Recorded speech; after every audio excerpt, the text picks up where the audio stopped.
Arizona, the new Roswell, home of the vortex. And today, it's May 2nd, 2010. We're going to be interviewing Tom Dongo. Go. Tom Dongo has taken a whole scrapbook of photographs of unusual objects here in Sedona. We're going to be finding out some more from him in a little while, but in the meantime, we've gone through time and space, and we're here between Bell Rock and Cathedral Rock. Some of the most beautiful country in the United States can be found here in Sedona, and some of the most unusual things. And speaking of unusual things, we were just at the Coffee Pot restaurant for brunch, and when I got my receipt, and this was not pre-planned, what did it come up but 2012? So I don't know, it's too eerie and it's too spooky for me, but on your next trip, come on down to Sedona, Arizona. More UFOs than you can shake a stick at, more psychics, more metaphysical bookstores. And remember, I can see you, but you can't see me. This is Tim Beckley for the Conspiracy Journal, and it's our unfair, unbalanced, unedited report coming up with Tom Dongo from Sedona, Arizona.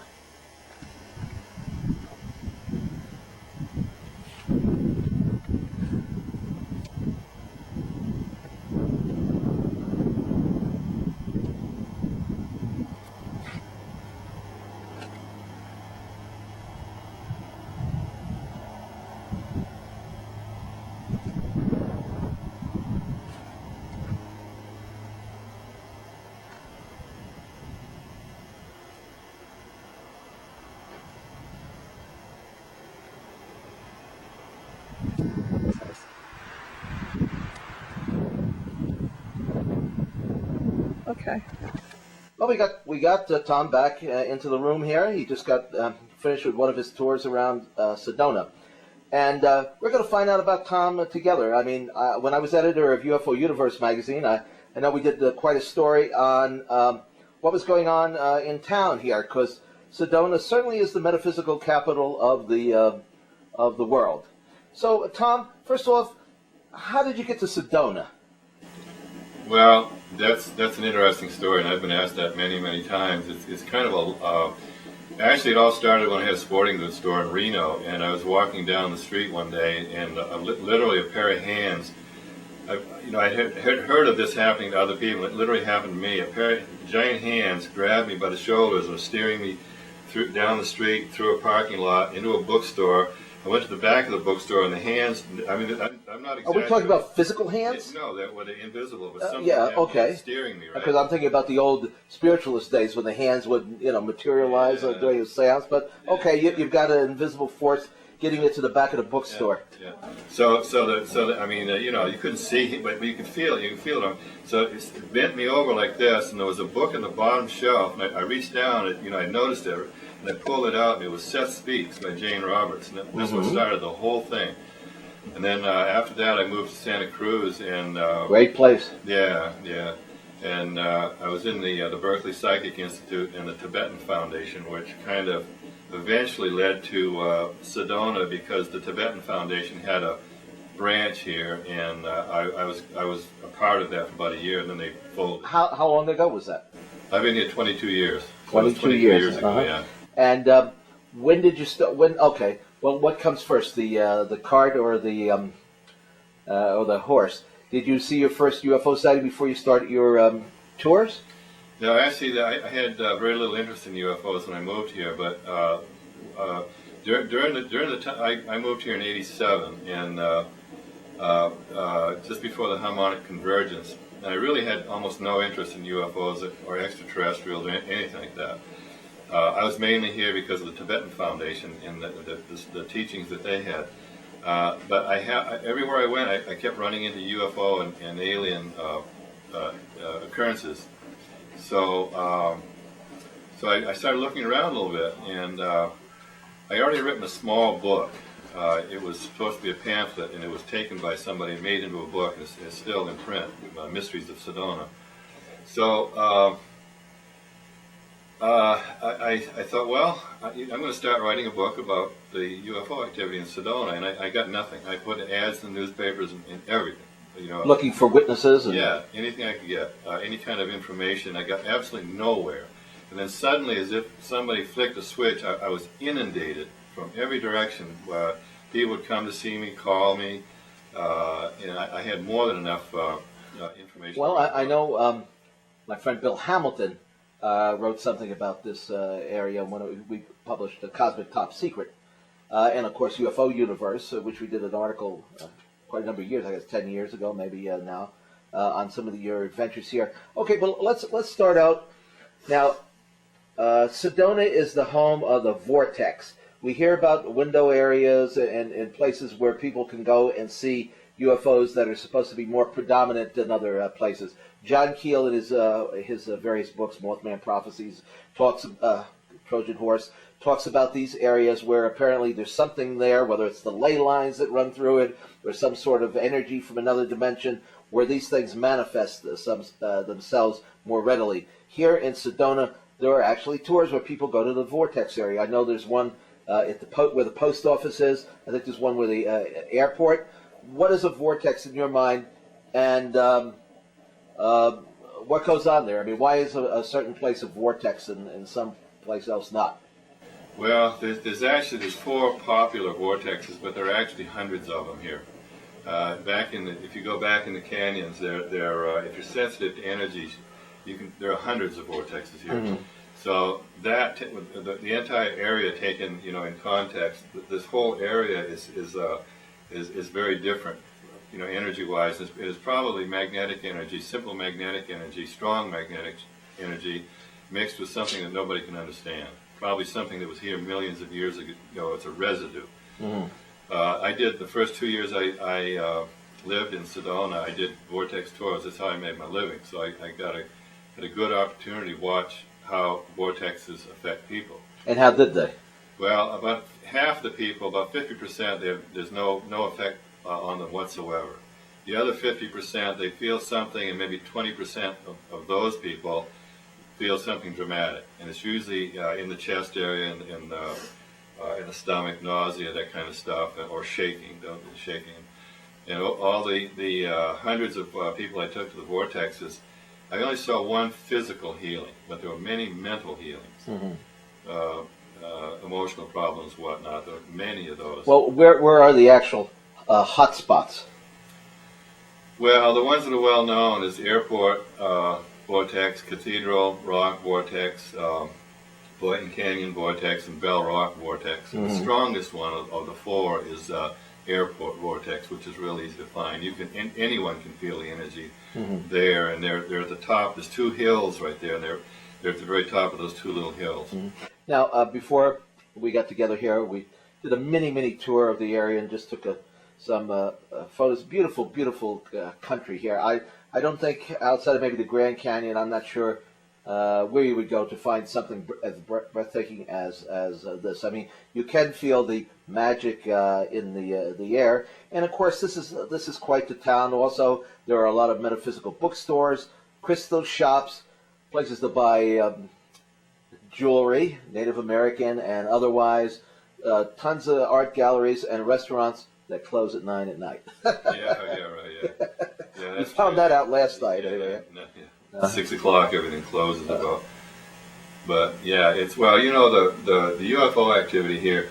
I started to say a little bit earlier. Between 1987 and 1994, you could go out any night of the week, any night, and see something that would change your life. The activity was so dramatic here. UFOs. Well, describe the craft. What did they look like? Most of them were lights, different shaped lights. I've seen maybe a dozen actual metallic craft, but most of them were very strange lights, and some of these were as big as 50 feet in diameter. I've seen them 50 feet in diameter, and the colors were usually crimson red, blood red, orange, or white. And these were visible to the naked eye? Yeah. Because, sometimes you talk to a group of people, And one of the things that I noticed is that there could be, let's say, 7 or 8 people in a group, and each person will see something slightly different. It's not like the 100 that everybody perceives the object the same way. Now, do you think that there's an underground base here, or how do you account for this activity? Well, there's 3 underground bases here.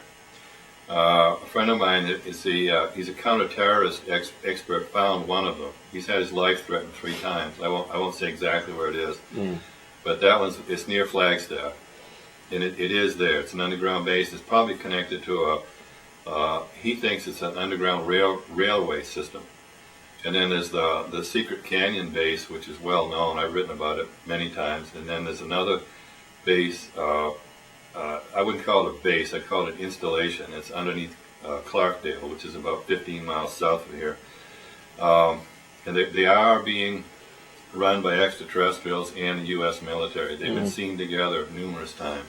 This is sort of like a localized version of Dulce, New Mexico, where there's supposed to be these underground chambers where the aliens are on one level and I guess the military is on another level, and sub-levels they're together. So you put stock in the theory that UFOs are coming here from some other planet? No, actually, probably they are coming. A few are coming here from another planet, but most of them I'm convinced are interdimensional. In conjunction with a tunnel system, straight south of where we are right now, there's a tunnel system that runs from Secret Canyon, which is you can actually see it from here. From there to Jerome, the city of Jerome, which is an old mining town, and there's 77 miles of dry mining tunnels under Jerome, and the deepest one is 4,200 feet under Jerome. So anything could be down there. Now, do you think that some of them must be ancient tunnel systems then? No, these were all when Jerome was a copper mining town. About 1885 to about 1920. So these beings have taken over these tunnels? Yeah, that's my guess, because the main tunnel goes straight to Jerome. Have these objects been seen going into the tunnels or near the tunnels? Well, the interesting thing is, out the window here you can see Secret Mountain, and the top of it was burned in about 1992. And at that time, Secret Mountain was the center of UFO activity in Arizona, and a fire started on Secret Mountain.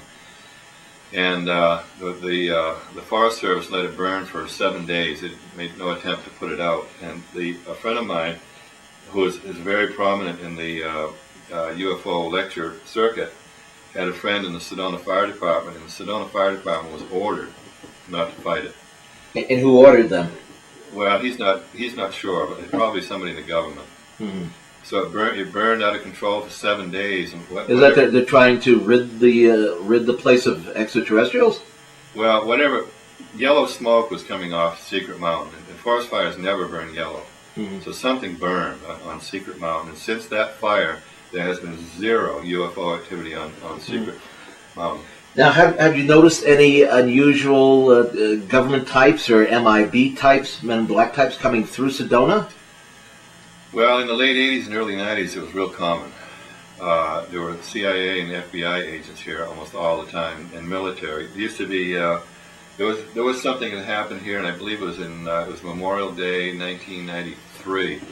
I think a UFO crashed near here. Is that right? Whereabouts? On House Mountain, which is about 3 miles south of where we sit. This town was alive with military vehicles and attack helicopters flying at treetop level, loaded with missiles, and literally treetop level. There'd be 7 or 8 of them in a line, and military vehicles were everywhere down towards Cottonwood. So we think that. And there were military vehicles going north with their flatbeds with wreckage of something underneath very thick rubber tarpaulins. Did you ever have somebody like Peter Gersten, who lives in town here and who is the lawyer for CAUSE, the Citizens Against UFO Secrecy? Do you know if he ever tried to get any records from the Freedom of Information Act on it? At the time, Peter was pretty much tied up with the stuff that he was doing with the cause, so I don't think he had much interest in it. Because that would be interesting to see if there are any. Of course, if there was a UFO crash, they're not going to be telling us too readily about it. There seems to be an awful lot of so many UFO crashes. I mean, these guys can't fly too much better than we can. It would look like. Well, how about your own experiences? I mean, you say what's the closest sighting you ever had? Well, I've been on national TV about 4 times. I think I saw you on Inside Edition, was it? Paranormal Borderline. Okay. They did a reenactment of it. But I was coming back from the Bradshaw Ranch. I spent about 4 years on the Bradshaw Ranch, and that was the World Center for Paranormal Activity for probably 6 years. And I spent about 4 years almost every night up there, and it was an incredible experience. We saw things and photographed things out there that probably only a handful of people on this planet have ever seen. Okay, well let's talk about that then. Where was the Bradshaw Ranch? I understand now it's on government-owned property, or it's government-owned land at the moment, but where is it exactly, and who noticed the phenomena first, and what exactly was going on there? Well, the Bradshaw Ranch is located between Sedona and Cottonwood, about 5 miles out in the desert. It's completely by itself and surrounded by national forest. Linda Bradshaw noticed it first. She would drive in and out of the ranch, and she'd stop. There's one point that the view is pretty incredible. So she'd stop there even at 1 o'clock in the morning and on a full moon night and look around at the view. But one night, about 100 balls of light blinked on down the valley. 100 balls of light? Yeah, small ones. They're about 6 inches. Yeah, like ghost lights we call them. Something like that. Yeah, these are completely visible. Yeah. And they came up and I think came within about 50 yards of her and then stopped. And I believe they disappeared. I'm not sure. Yes. So, is she still alive? Yeah, she's living in Montana. Mm. She went up there again the next night and brought a camera with her. She wasn't able to get any. Back then, it's pretty, 35 millimeter cameras were real not good. Yeah. So she tried to take pictures of them, but they came again. Mm. And then she she was taking photographs around the ranch, and she started getting orbs. And the orb photography started here in Sedona and Pine Bush, New York. Linda Bradshaw. Oh yeah, I was up to Pine Bush many times, of course. Yes. Yeah. Linda Bradshaw and Linda Crystal started orb photography. I knew Linda, of course. Yes. Yeah. And so since then, it spread all over the world. And so Linda Bradshaw sent me some photographs, strange photographs that she'd gotten out there, and they were orbs. And I thought, yeah, these are pretty unusual. So I had been wanting to go up to Bradshaw Ranch anyway. So I went out and started taking photographs myself, and I got some pretty strange stuff. Mm-hmm.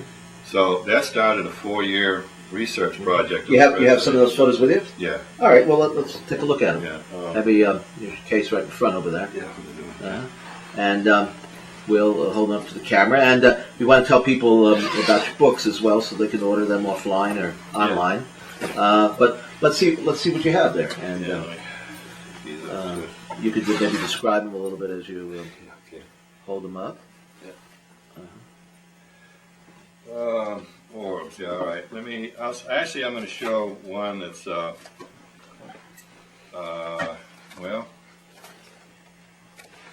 okay, these aren't the ones that were taken on Bradshaw Ranch, but these are taken. Let me take this off there. But these are taken on a recent tour. I do UFO tours out near the Bradshaw Ranch. And to finish what we started, the Bradshaw Ranch was bought by the U.S. government 8 years ago, and they've shut it down. It's completely closed, and it really is falling apart. Now the government bought it? Yeah. Why would they buy it? Well, they were going to turn it into a campground, and they never did. Mm-hmm. So it's run by the Forest Service, but it's the government that owns it. There are signs that these are amazing photographs. Yeah, these were. It looks like, if I didn't know better, it looks like a painting. Yeah. But it's not a painting. I can attest to that. Yeah, all right. Yeah. I have hundreds of these, but this is one that just came up. This was taken about a year ago near the Bradshaw. Now, do you think that these are spacecraft, or are? To me, they look. I don't know if you know James Constable, who wrote "They Live in the Sky" many years ago. Yeah. He talked about there being space animals or space creatures that are actually living out here. Yeah, I actually have I have a photograph of one of those kinds of things. It's probably one of the few in existence. Have you ever heard of intelligent dust? No. Intelligent dust? Oh, you mean... Dust that records things. No. Okay. You'll have to look it up on the internet. Well, my opinion of orbs is that they're an intelligent being, because I have interacted with orbs. I mean, and they have a pretty high level of intelligence. I mean, by high level, I would say about that of a dog, something like that. Because we have played Morse code games with orbs, and well, I did that when I was in Warminster in England. We actually signaled to an object in the sky. I don't know whether it was an orb. Now there's a good one. What do we have there? That looks like a more structured craft. Well, this one is okay. Let me see what. Okay. Let me try this one. Okay, this is one that's this is used on the book. This is the back of my book. And what's the title of the book?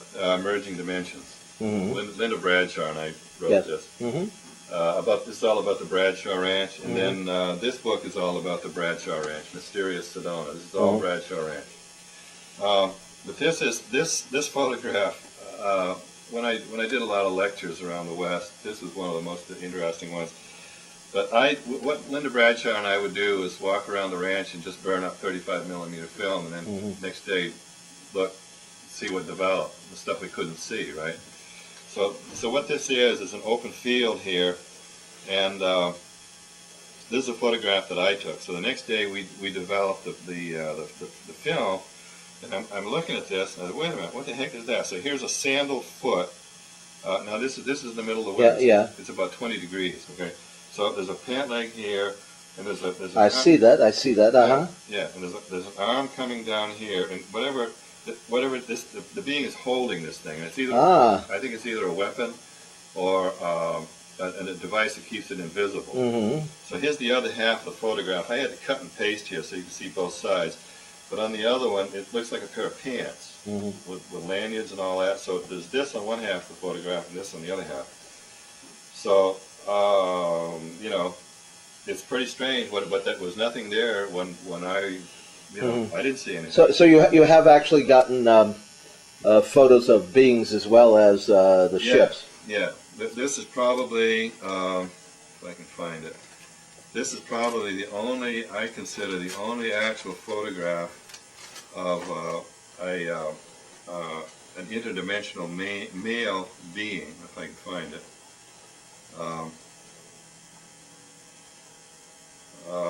While I'm looking for it, this is probably one of the most interesting photographs I have is this one here, and some of the best photographers in the world have looked at this. I mean, top movie producers and directors, and this one totally baffles them. And this was way before. Well, what is that? I don't have any idea. It was taken by a woman in Illinois. Wow. But this was way before Photoshop. This is what rock here? This is in Boynton Canyon. This is Kachina Woman Rock. And this literally, some of the world's photo experts have looked at this, and they're completely baffled. Usually somebody will say, oh, it's a light leak, it's a speck of dust on the camera or something like that. But all of that was checked out, and it isn't. In fact, when I first got this photograph, I went to a camera shop, a laboratory, and we tried to figure out how this could be a light leak. And they after a while they gave up, and they just said it's not a light leak, whatever it is, it's not a light leak. So it's an incredible photograph, and it's really gotten around the internet. It's all over the internet. Interestingly enough, this other part. Okay, now this photograph, what I just showed you. Now this was taken about a year ago by a woman from Oregon, and it's the same shape as this other object here, but they were taken 10 years apart. So it's basically the same thing. There was a movie years ago called Kronos, where they had a giant something or other like that come out of the earth. This is maybe the aliens watched that movie or something. Well, we have strange things that happen here. I mean, Sedona is a strange place. It's not quite as dramatic as it used to be, but Oh, there's some wild patterns there. yeah. Well, this supposedly, I was getting a lot of these for a while, and these kind of folks, these photographs can be hoaxed. Yeah. But I know they aren't hoaxed. Yeah. Because I know the people that took them. Mm-hmm. And I get photographs sent to me by people from all over the world. Some of these I took, but most I didn't.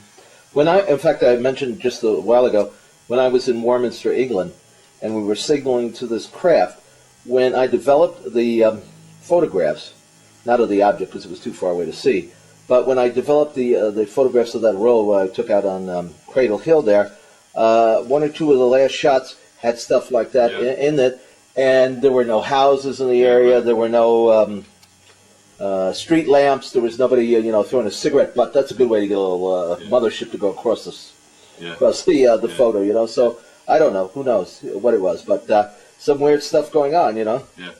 Well, this one, this was taken at a rock concert in Ohio, and this one was taken by a guy in Florida. So yeah, this interesting stuff. Let me see what else I got here. Come up with here. This is kind of odd.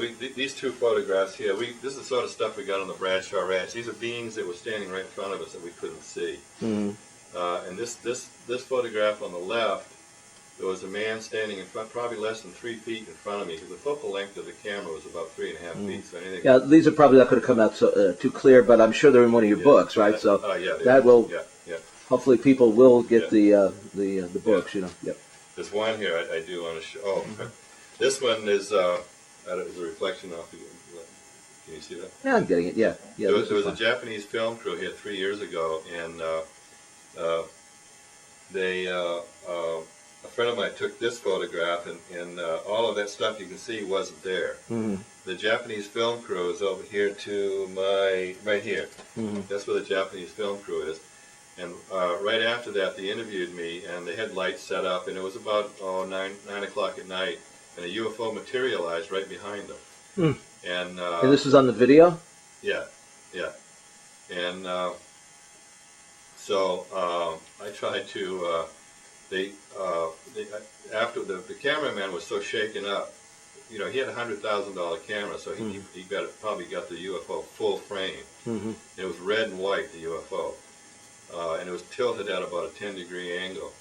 And he was so shaken he could hardly speak. And one of the other guys had to say he's really excited because he's never seen a UFO before. Now, what is the photo on the bottom here? This looks more like your structure type UFOs. Well, that was taken right here in Sedona by a friend of mine, who's a retired CIA agent. And these are basically rods. And I personally, I think rods are absolutely real. They're not bugs flying in front of lights. I think that rods are real. And so he took these in his backyard over about a 1 month period. Have any of the tourists that come here, have they managed to get photographs as well? Obviously, right?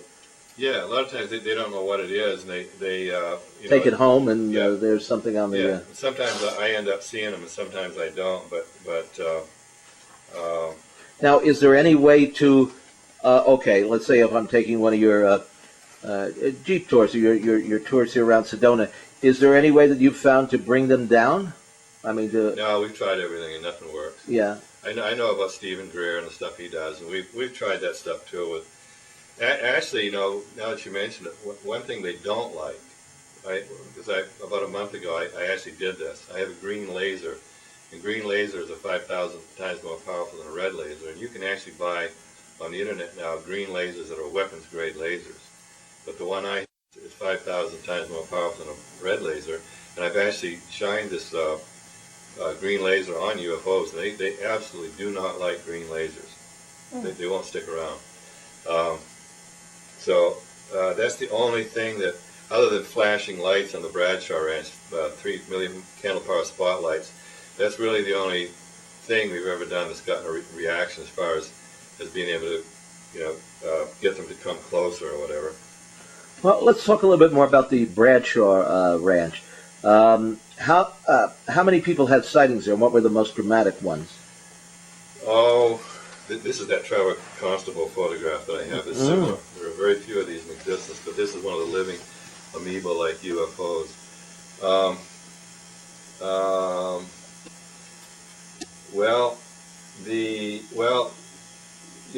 We had hundreds and hundreds of people out at the Bradshaw Ranch. We invited scientists and psychics, channelers, the works, just to see what would happen with that many people out there, and see what would manifest. That you'd almost have to read my books. My books are full of the things that happened. But the most dramatic thing that happened on the ranch, we noticed that we knew that if there were more than 6 people out there, nothing would happen. Whatever the phenomenon was, they didn't like a lot of people to be around.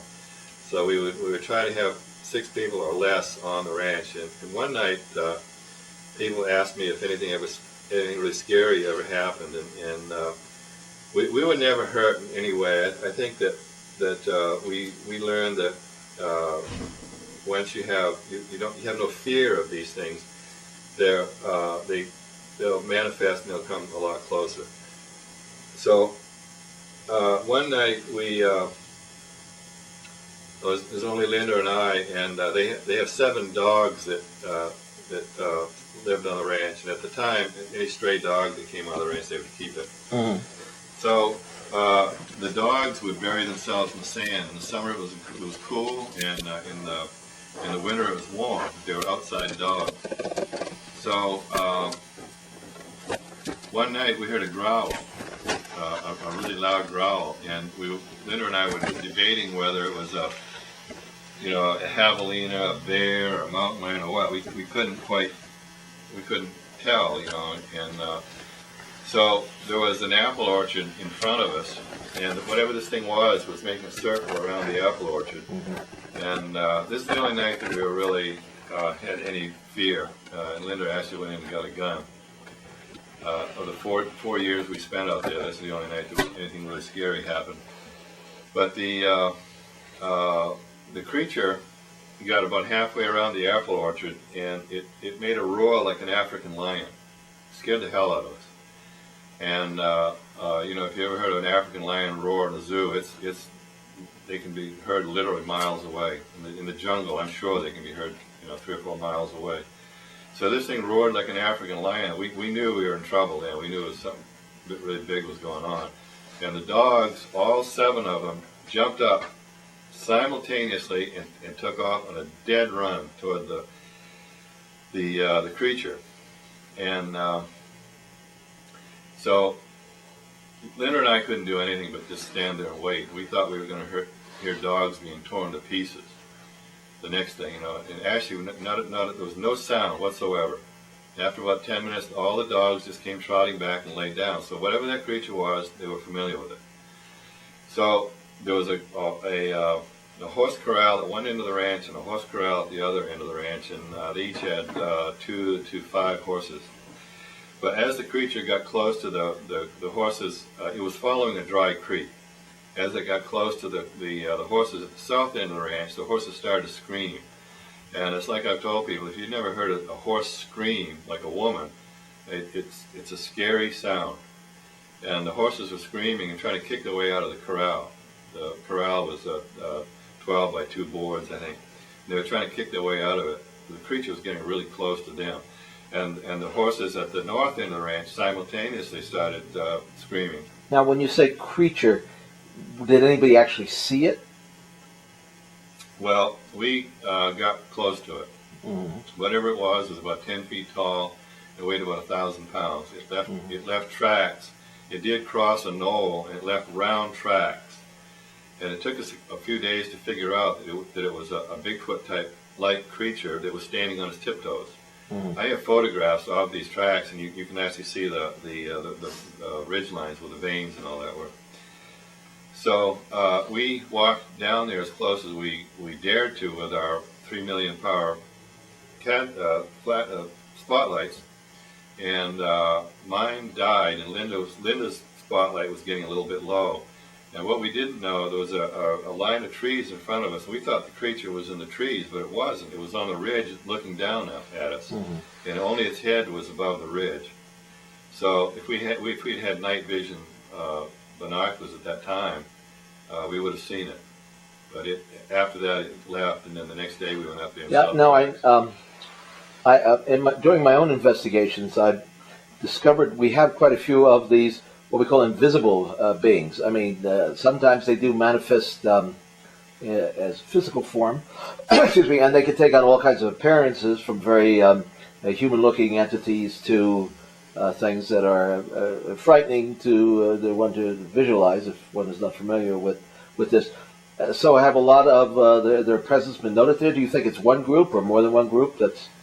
Well, Linda Bradshaw's theory was that the Bradshaw Ranch was a portal from other dimensions, and I think that's what it was. Creatures and beings from other dimensions would come out through that portal and be on the ranch. Like Halloween every night. Yeah. And she could feel them, and we could smell them once in a while. It was weird. I mean, there'd be burning sulfur and tar was one odor, and roses was another. Dead of winter, you'd suddenly smell like you were in the middle of a rose garden. Mm-hmm. Smell roses. Well, now that's kind of funny too, because in a lot of the apparitions, like the Virgin Mary and all, they smell the roses, or sometimes you can see the rose petals falling down from the sky. So that seems to be one scent of sulfur. Any smells of sulfur? Well, there was one night I went back into my van to reload my camera. It was a 35 millimeter camera, and there was a tar-like smell. We smelled it earlier in the evening, and whatever it was followed me into the van. It got so strong. Whatever that creature was, it was in the van with me. And as I was reloading my camera, I snapped it shut. And we had the habit of putting our finger over the red or green light so that you couldn't see the flash was powered up.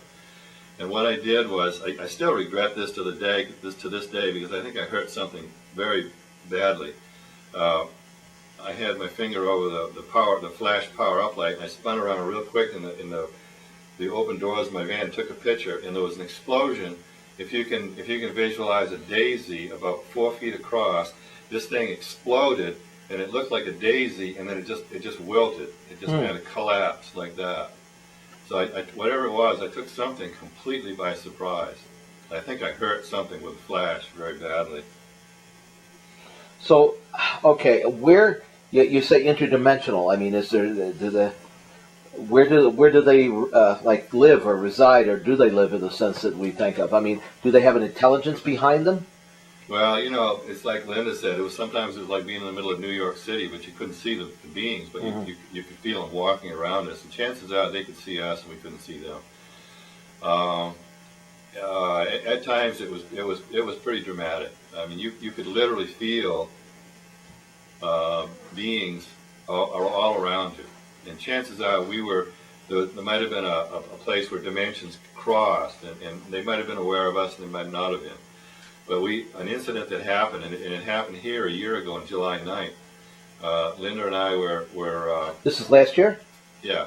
We have, about 1994, Linda and I and a girl were at the Bradshaw Ranch, and I had gone back to my van to reload my camera again, and Linda and the girl were maybe 50 yards from me with spotlights.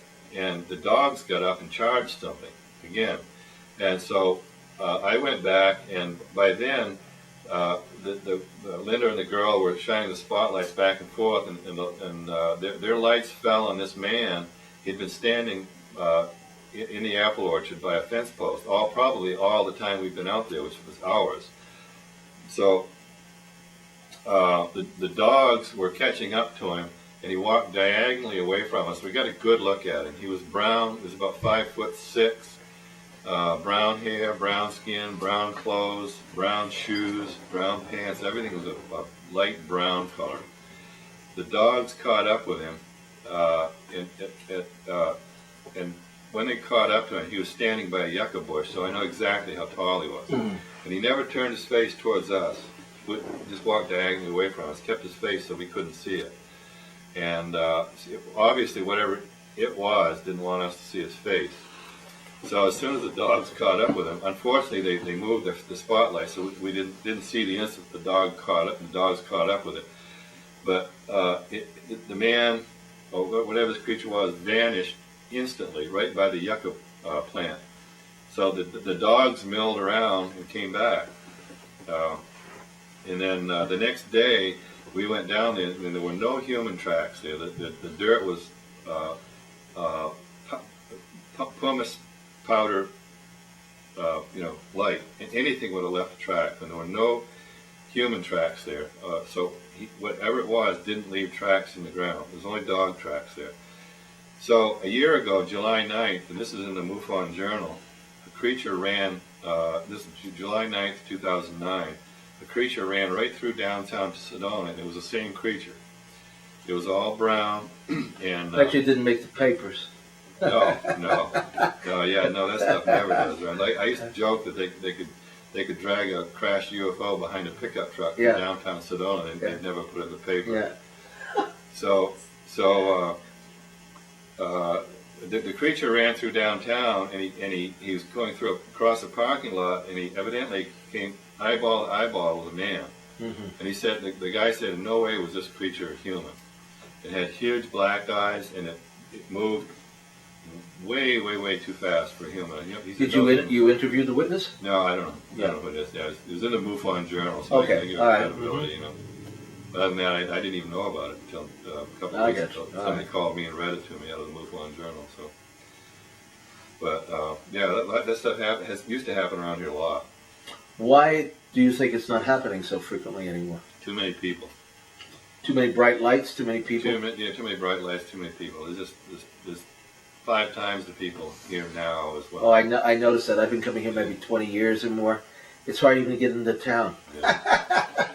Yeah. And the places that used to be like Boynton Canyon, there used to be sheer magic. Almost nothing happens there now because there's people there all the time. So it's just too many people. But obviously the word got out about all this to some degree, and then people started coming. Well, I mean, it wasn't just the UFOs, obviously, but this is one of the strongholds for the New Age here. I mean, I can't think of maybe outside of Roswell any other city that you can go to where there's a metaphysical bookstore or a crystal shop on every corner. There used to be 26 metaphysical bookstores here. Mm-hmm. Now there are far less. Yeah, well, that's less. The demise of the bookstore. Yeah. No matter where you go, pretty soon we're going to have to go back to what the Native Americans did in leaving our message on the rocks. That'll be the way it's done. Well, Richard Shaver, who believed that there was all this underground civilization, he claimed that by cutting rocks in half, he could actually see paintings of all these things that happened, civilizations ago in Atlantis and Mu and so forth. Maybe maybe some of these rocks also contain some information beyond what's just actually carved on them. Maybe we'll end up going back to doing that in the future. We'll have to leave it on for future people to read because there won't be any books anymore. Yeah, you'll either have to have a Kindle or a rock. That'll be the trick. Yeah. But you think that they're still here and they're just not visible, or have they gone back into their portal? Well, they're still here, but it's retreated way back into remote areas. Mm-hmm. You have to go to the really remote areas now. The one place here that's hasn't changed is Sycamore Canyon. Sycamore Canyon is a scary place. There's things going on in Sycamore Canyon. There have been a lot of alien abductions in Sycamore Canyon and just super paranormal activity. They're taking the tourist? The abductions. No. We don't want you to. You don't want to say no. Now you don't want to mention the last 6 tourists that disappeared. No. We won't do that. There have been people found dead in Sycamore Canyon with no reason for. They're just dead. Probably were hikers, but Sycamore Canyon is the abductions have stopped 15 years ago. The abduction, there hasn't been an abduction around here that I know of in 15 years. Mm-hmm. But the strange activity, strange lights, and things flying out of Sycamore Canyon still happens a lot. Mm-hmm. And it's a strange place. You put any stock in channeling? Yeah, I used to teach it. Yeah. You used to teach it. Mm-hmm. And so, what does your who did you or do you channel, and what did they say? Well, I got bored with channeling after a while because I didn't know where the information was coming from. So I stopped doing that about 15 years ago. But there are a handful of authentic channels in the world, really authentic. They really are channeling a higher being. I would say a dozen at the most. Unfortunately, most channels, I think, are channeling their own subconscious. Mm. Do you say, okay, are these higher beings here, some of them? You mean on the spiritual in Sedona? Yeah. Oh, I'm sure there is. They're everywhere. But, my focus has been extraterrestrials. And they're not all so good. Well, I'll make a comparison here. You know the Gorman Ranch in Utah, Skinwalker Ranch? Yes, of course. Yeah. Well, at the time, when the Skinwalker Ranch started, Linda Bradshaw and I had been on the Bradshaw Ranch for 4 years studying the exact same thing. We offered, when we found out what was going on Skinwalker Ranch, we offered to go up there and consult with them. We had vast experience with this stuff, and they completely ignored us, which we still to this day don't understand, because we had vast knowledge of experience with these creatures and these things. Do you think they're the same ones up there? No. Well, that's the point. Whatever happened on the Gorman Ranch was absolute evil. I mean, the worst evil. And on the Bradshaw Ranch, it's the same kind of activity, but it was totally benign. Yeah, benign. Yeah, and it was benevolent. It was very non harmful. Mm. So it's a curious thing that those two things are going on at the same time. And then in the San Luis Valley in Colorado. Yeah, in fact, I'm interviewing Chris O'Brien tomorrow. Yeah. I'm going to see him in his house at his home, Warminster, England, where I mentioned that we had signal to this UFO, the same thing. People were hearing footsteps behind them. They'd turn around. They would see like big brush part, and like somebody was walking through, but of course nobody was visible there. They did see this one time a giant being of some sort when he passed through a barbed wire fence, which I guess didn't hurt him. They could see the outline of this being, and he was like 10 or 11 feet tall. Well, when Boynton Canyon was real active, there were creatures back there. Virgil Armstrong, who died about a year ago. Posty, yeah. He passed away. Yeah, about a year ago. Uh-huh. Virgil and I went back there about 1990, probably around 1990, and had a really amazing experience with I don't think they were Bigfoot creatures either. They were just some kind of a creature that was very, very large. And we followed two of these creatures. You couldn't really see them, but you could sense them easily because the energy they radiated and the size they were. Mm. And I've taken tours back there, and the whole group could see the being mentally. So Virgil and I followed two of those beings, and one of them went away real fast, but another one went up on top of a ridge, a ledge, where we couldn't get to, and we walked as we would walk towards that ledge. We did it a half a dozen times, and the pressure on our chest got so great we couldn't breathe. We'd back off, and we could breathe. We walked towards that ledge, and whatever this energy was coming from the creature, probably a defensive thing. But I have seen creatures. I would say the tallest one was probably, I'd estimate 20 feet tall. It was invisible. It was invisible. This is weird. And I talked to a rancher here that was here in 1949. He reluctantly said, I had the same experience you did when I was out rounding up cattle one time. So for him to admit that, redneck Arizona rancher, that was pretty significant. But this thing, this is a very long story, but to make the story short, I was camped out there, and a creature walked through dry trees, pine trees, and by the sound that it made, I would estimate the thing was as tall as the trees. It was about 20 feet. And you could hear big limbs snapping and crashing, and so I went to where I had a vantage point. I turned on my spotlight, and the thing stopped. Didn't make no sound, so I knew the thing was watching me. It kind of made me real nervous. So the next day I stayed up all night. In the morning I went down there where all this noise was happening, and there was a deer had walked through there in the night. Other than that, if a rabbit had run through there, it would have left tracks. There was no limbs broken, no trees pushed over, no enormous tracks on the ground. But yet I had listened to this thing for 20 minutes crashing through the trees down there, and they left no physical sign of being there at all except the noise. But you say you heard him crash through the trees, but they didn't break off any branches? I heard breaking big ones. Yeah. I mean, I'm thinking probably 3-inch limbs. Yeah, because that was going to be my next question. How about as far as physical evidence goes? Did they ever leave anything physical behind? Yeah, we've got photographs of tracks and all kinds of photographs. My books are full of photographs. Unfortunately, when we were doing our research out there, there were no, outside of Betacam cameras, and we tried to get Universal Studios and the networks to come out there. You know, this is, I must say, I do interviews all the time. I've been doing it for years. This is some of the most amazing material. I mean, I've known you for a while. I picked up the book, and we did publish an article in UFO Universe, but I never heard it from the monster's mouth, the horse's mouth, you know.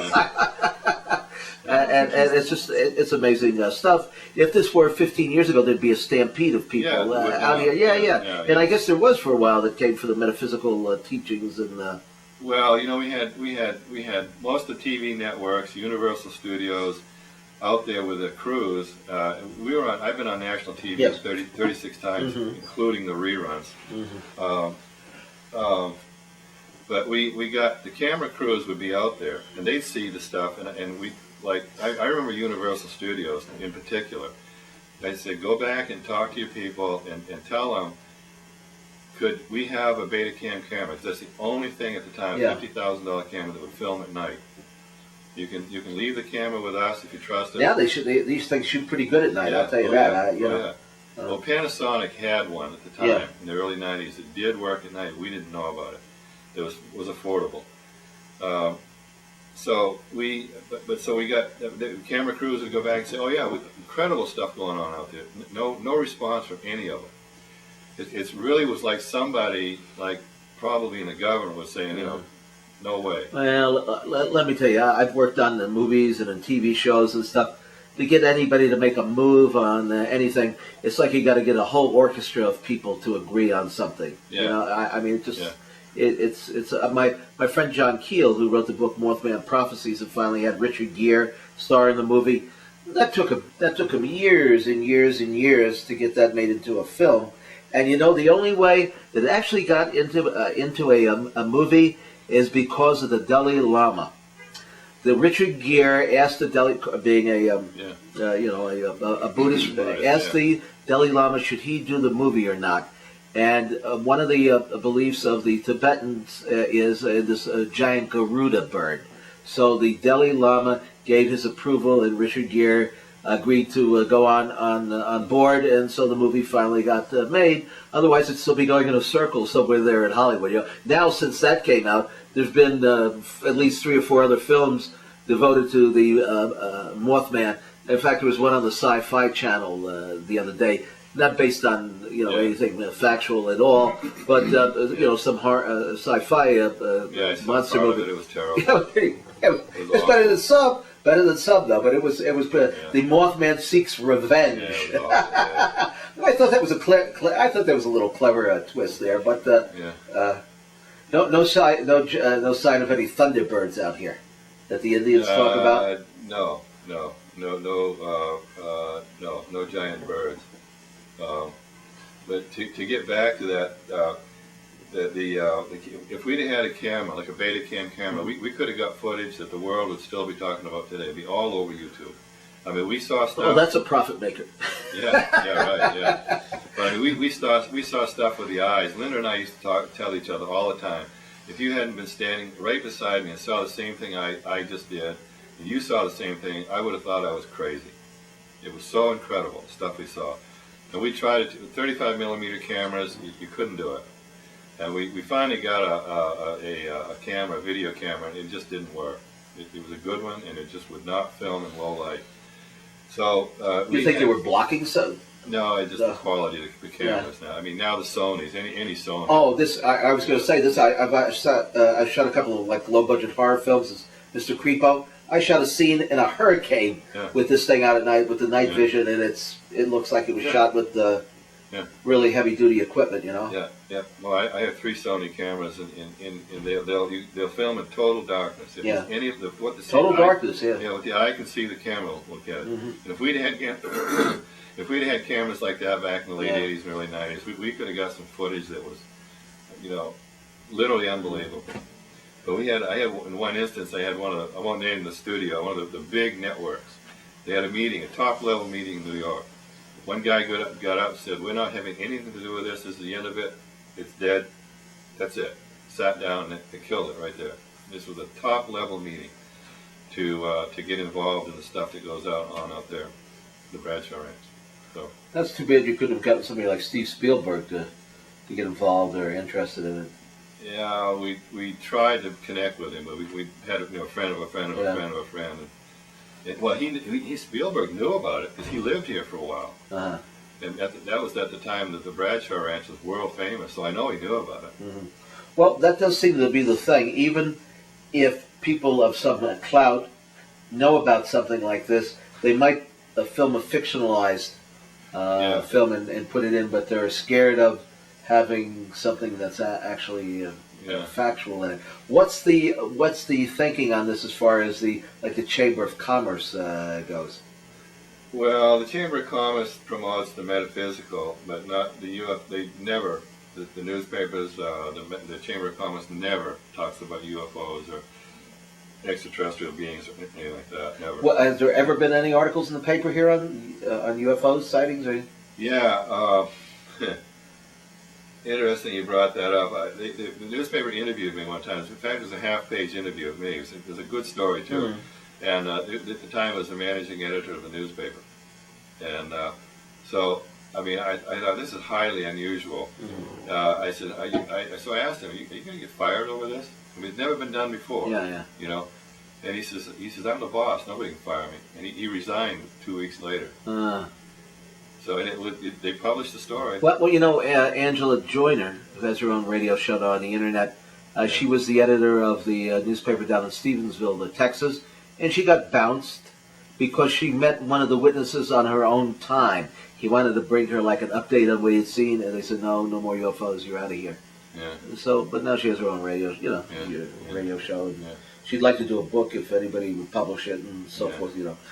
Well, we mentioned about just in passing. Are there any Native American stories about things here? I mean, have you talked to any of the tribal members? Because we certainly have an abundance of Native jewelry here. In fact, my big piece of jewelry I got here many years ago. I mean, this does seem to be something that they would recognize as part of their.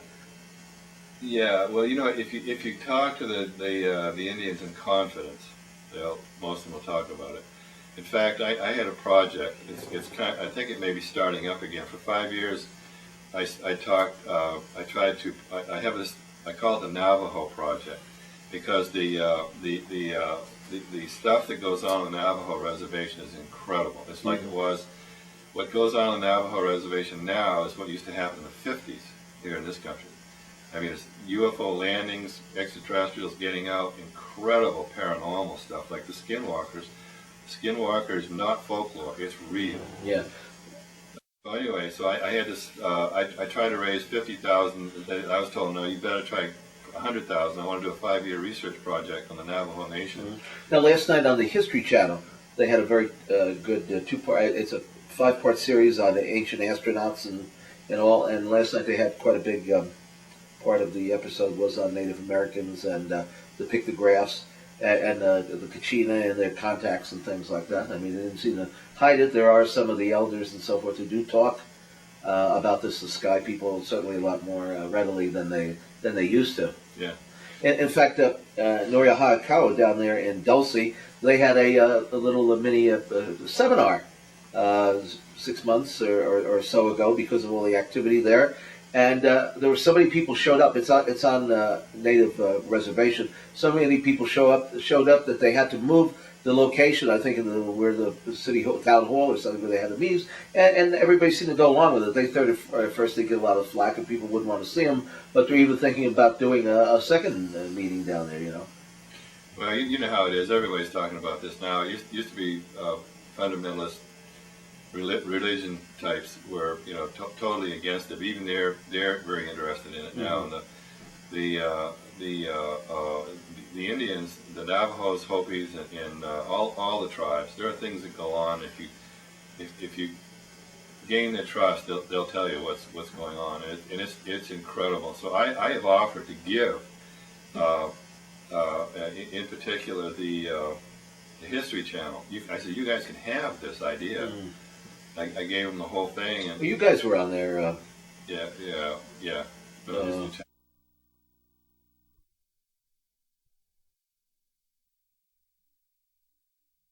On another blank tape, and we haven't finished yet, so we're just rocking on here in Sedona.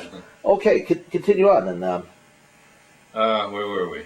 2012. Direct alien intervention. I'm really hoping that there will be direct alien intervention in our affairs, and I think it might happen. I've interviewed, I think, 8 people that have had alien contact with extraterrestrial contact. In every case, it's been a human extraterrestrial. And what did the human look like? well, they look basically just like us, but with slight differences. The ears are a little bit different. The chin might be a little bit pointed. The eyes might be a little different, but Blondes, brunettes, everything. everything. So they're just as. Are we from them, or do you think? The only thing that they really talked about is the damage we're doing to the earth, and that we really need to change. But the thing that struck all of them is how wonderful these people were to be around, and they weren't from this planet. And they always proved they were extraterrestrials by showing them the ship or some device that couldn't possibly have come from this planet. So for years, Now, who did they show? the person that the contactee. Are we talking about anybody in specific? Yeah, I know the names.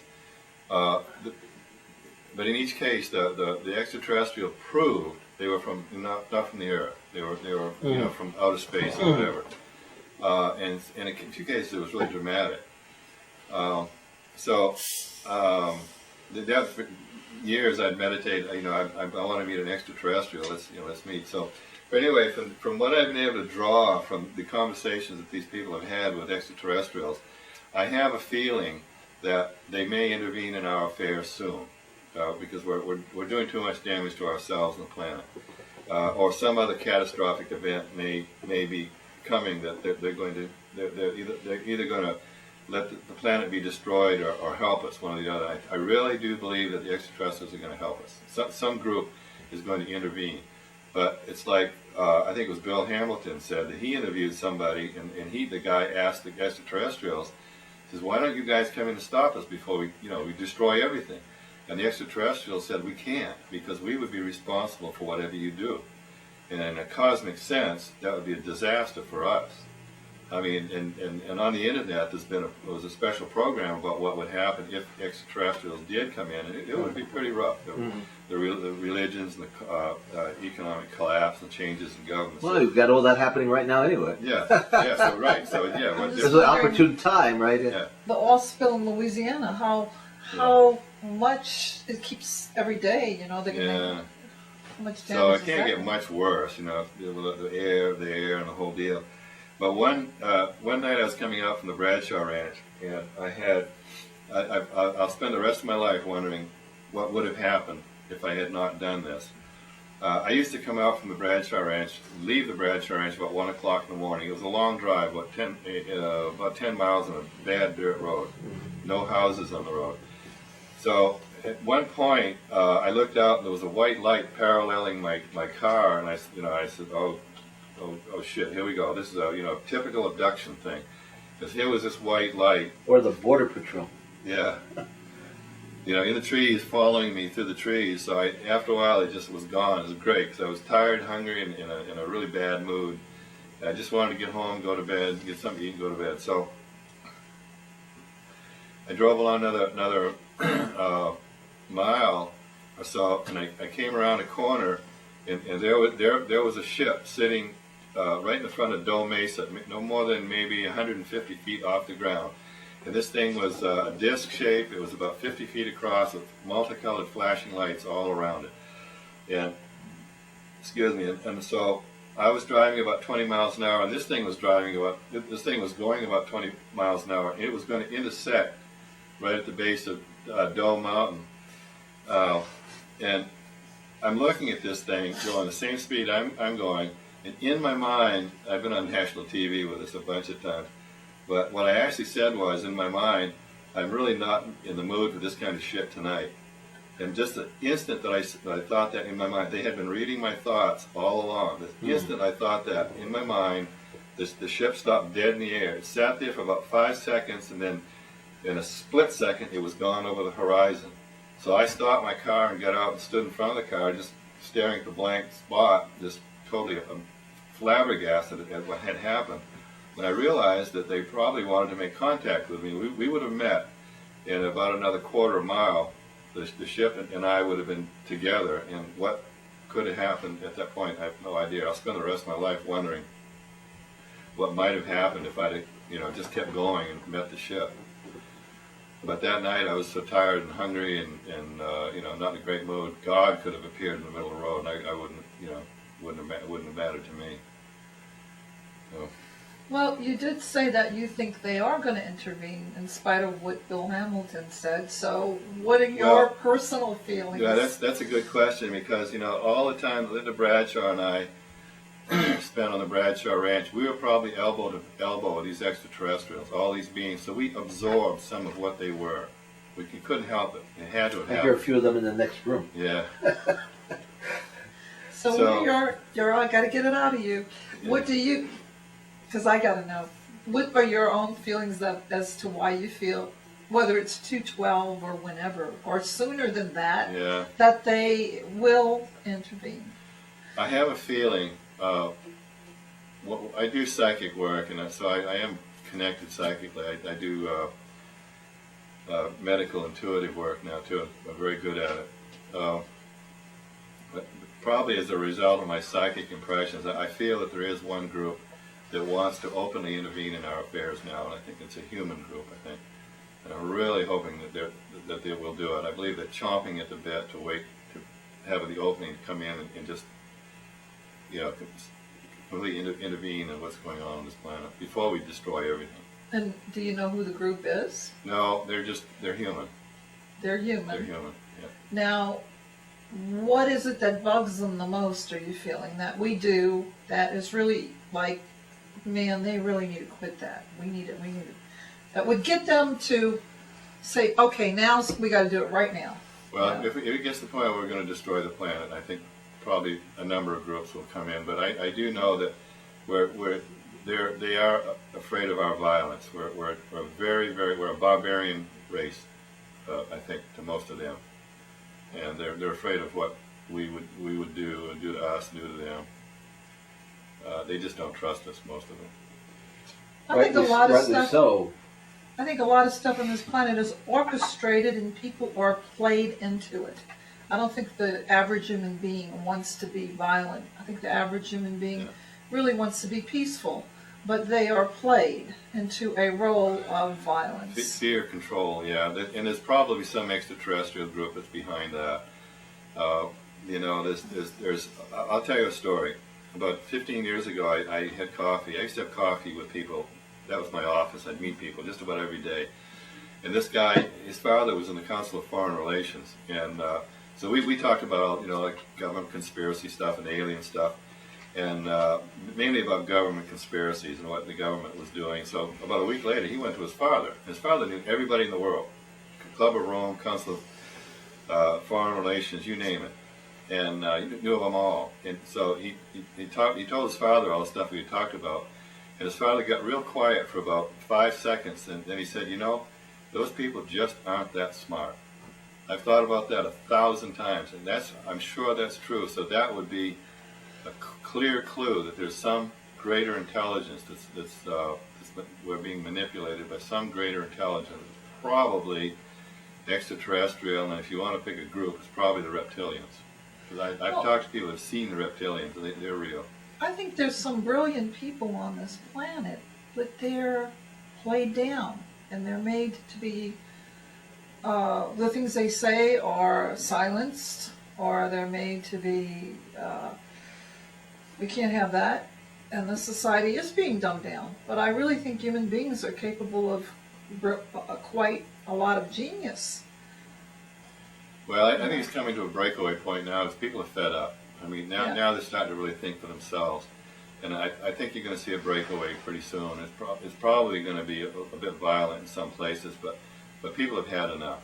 I mean, they're tired of being pushed around, and there are some real thinkers out there now. I mean, there are some real original thinkers out there now that are really starting to make a difference. And I think that's where it's going to break loose somewhere. Can you name a few that you're impressed with? Oh, there's so many. Just name a handful of people that you're impressed with nowadays. Cause I don't know. You could say Stephen Greer. I mean, that's what I was thinking. Greer's. I like him. Yeah, he's got. He seems naive though. Yeah, well, no, he's got a 1,000-pound ego, but Greer. He's done. I mean, he's done awesome stuff to break things loose. Yeah. So does every politician in Washington, so that maybe puts about an equal level there, right? Yeah. So unfortunately, I think there are people out there that look like they mean well, that have hidden agendas, and those are the ones I'm afraid of. I'm real nervous about those people that have hidden agendas, like Obama probably. He could end up being one of the worst in history. I'm hoping he's just a good guy trying to make, doing the best he can, but I don't think so. I'm afraid Obama's got hidden agendas that are going to be. So you think he's that smart? Yeah. I You do. Yeah. Well, it appears that almost every president, ever since Roosevelt, if not before, has very little knowledge of anything that's going on, certainly as far as the extraterrestrials go. They just haven't been told about it. There's probably only a few people in the government that even have any inclination about any of this. Because the truth of the matter is, what you just described here, if this is true, how do you tell the American public, who is too busy getting fat and drinking beer and watching football? Yeah. Sorry, guys, I love the Giants.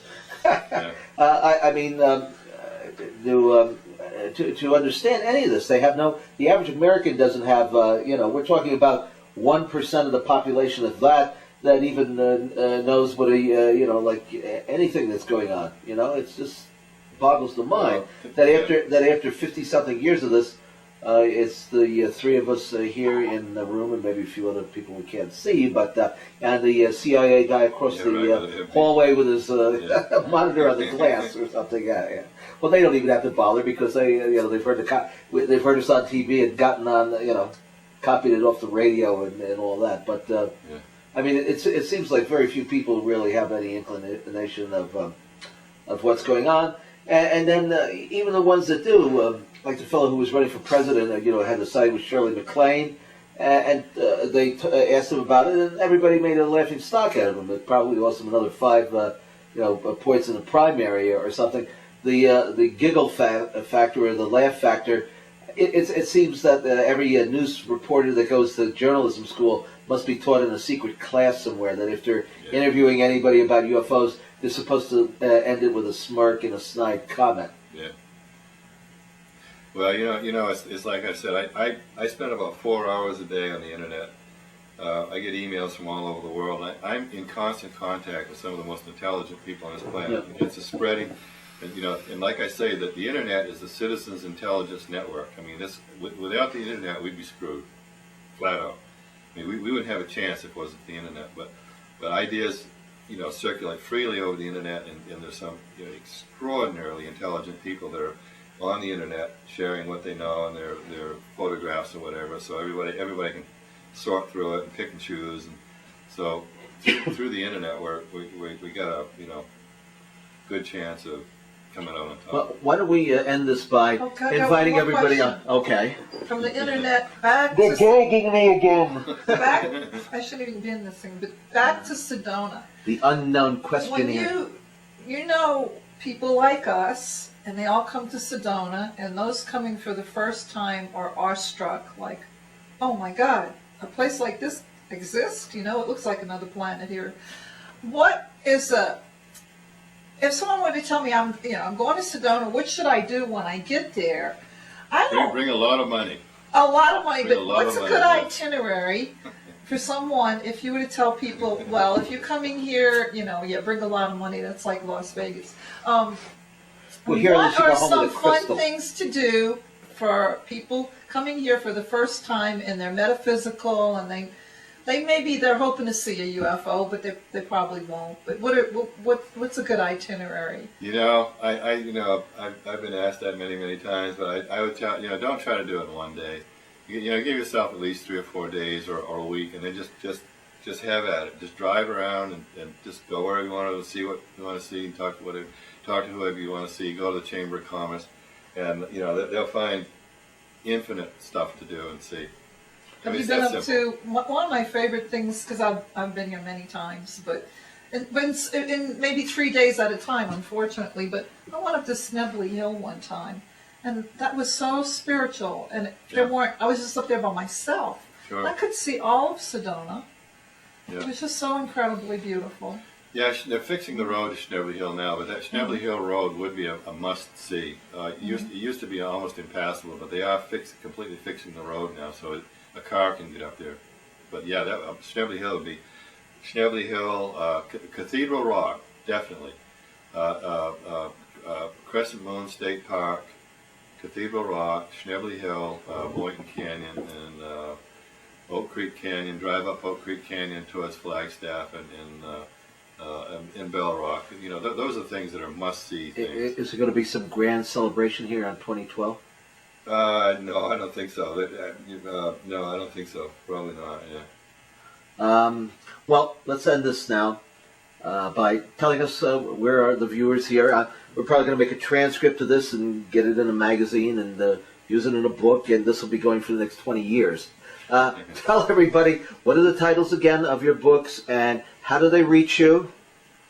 Okay, well, I just hold them up. They're not in order, but the Quest, everything you want to know about Sedona in a nutshell, UFO sighting hotspots, the alien tide.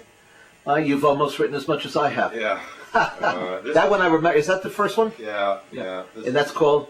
Yeah, Mysteries of Sedona. That's my first one. It's still going. And then Unseen Beings, Unseen Worlds, Merging Dimensions, and Mysterious Sedona. This is my favorite. Okay. Do you have a website we can direct people to? Yeah. I'll probably sell some of these books. What's the website? I know you have some videos on there and different things. Yeah, it's Sedona Southwest Tours.com.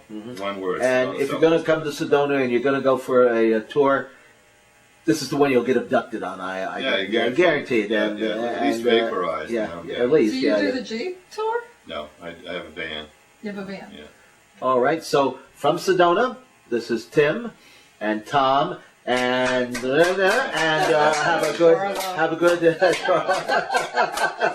the unknown panelist. And remember, this is Tim Beckley reporting live for the Conspiracy Journal. You can't see me, but I can see you. Unfair, unbalanced, unedited. Till next time. All right. Here we are. This is Snebbling Hills here. And we're with Charlotte and Tom Dongo in the van. And we got about 5 miles to the top. And this is a great view of Sedona here. This is like nothing you've ever seen before, but don't attempt to come up here unless you got a vehicle that's a 4-wheel drive, because you're not going to make it very far. And I hear there have been some abductions up, well, Tom, there's been things going on up here. And so we're making our own investigation before dinner.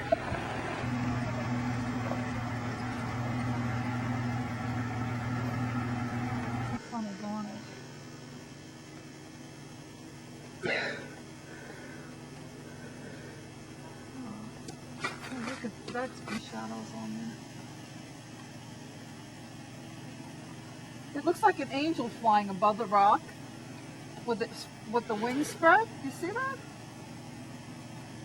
Looks like it. We have just had the most enormous ride up this place here. This is just incredible. Do not come up with your car because you are not going to make it. But the UFOs will save us, as you can tell. Here comes one now.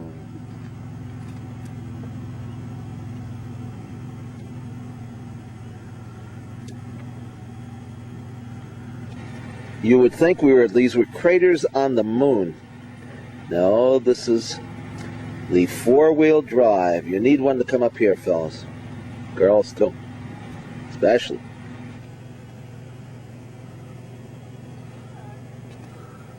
There's some people like it back there. Okay, I'm going to take a whiz off here. Don't anybody look. Yeah, I'm next.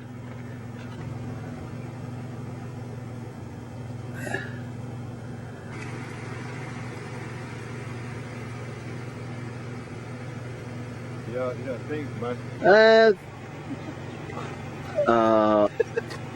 All right. That was the other girl. We are here at the top of the mountain, and it's an incredible sight. What do we know about UFO sightings here? Well, this is Schnebley Hill, and it was, well, probably back in the late 80s and early 90s, one of the world hotspots for UFO sightings. There are nightly dramatic UFO sightings here, mostly of red orbs or triangular-shaped craft. And some of them were very close to the ground. Well, close to the ground. Where's the ground? Yeah. Yeah, several hundred feet in the air. They were very low. They were below the ridge. What is the altitude that we are at here? We're at 5,500 feet right here. Yeah, it's a remarkable sight. I could see if I was coming from somewhere else, I would want to visit here. And if you're going to come here, best to land in a UFO because the drive up here, better come in your best vehicle. Because it is a trip. Interesting that there's some little tiny mesas in the distance, you know, a little flat on the top. But this is all, the ocean has come and gone here 7 times, so everything you see is ocean sediment.